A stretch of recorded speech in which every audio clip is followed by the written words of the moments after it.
I found a strange piece of ore on the mountain, but when I held it in my hand, I discovered that it seemed to have a life of its own and could change shape. What was even more frightening was that the temperature of the ore was 37 degrees Celsius, which was the same as the human body temperature. I instantly realized that I might strike it rich, because this was the first time I had ever seen such a magical piece of ore. I was sure that it must be very valuable. To verify my guess, I quickly took a few photos of the rock and sent them to an expert appraiser to estimate its value. But just then, my father suddenly called and gave me some sad news. It turned out that my sister had late-stage cancer, and my father, who couldn't afford the treatment, had decided to give up. After hearing this, I quickly asked my father to wait a little longer. As long as I sold the rock I had just found, I would have the money. I then rushed to the airport with the mineral, intending to return home to help my sister with her treatment. Little did I know that halfway there, I encountered a life-threatening crisis. As the plane approached a snow-covered mountain, the pilot suddenly noticed a flock of birds blocking the path ahead. With no other option, the pilot tried to avoid the birds, but what we never expected was that the flock of birds actually attacked the plane. This caused the plane's warning lights to come on instantly, and the plane lost control completely at that moment. As the plane plummeted toward the ground, the pilot could only grip the steering wheel tightly to minimize any impact upon landing. The next second, the plane collided with the snow-covered mountain.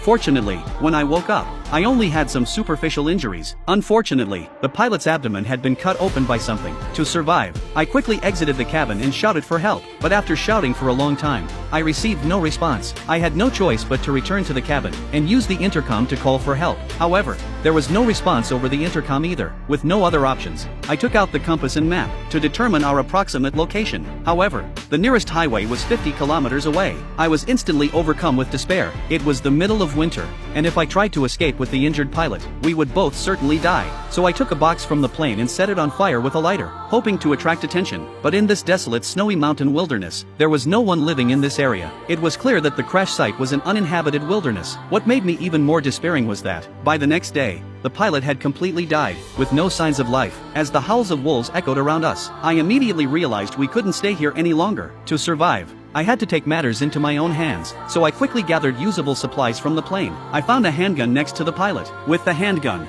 I no longer felt afraid. Now, if I just kept walking south for 50 kilometers, I could reach a transportation highway. That way, I would definitely be rescued. But just as I was about to leave, I suddenly heard a radio transmission coming from inside the plane. I quickly returned to the cockpit and discovered that the sound was coming from the captain's portable radio. I wanted to use the radio to call for help, but the next second, the radio suddenly ran out of power. Fortunately, I knew where the plane's backup power source was, so I charged the walkie-talkie using the plane's power. Looking at the strange mineral I had found, I was certain that selling it would save my sister's life. An hour later, realizing the battery was almost fully charged, I quickly switched the walkie-talkie to the distress channel and frantically shouted out distress signals.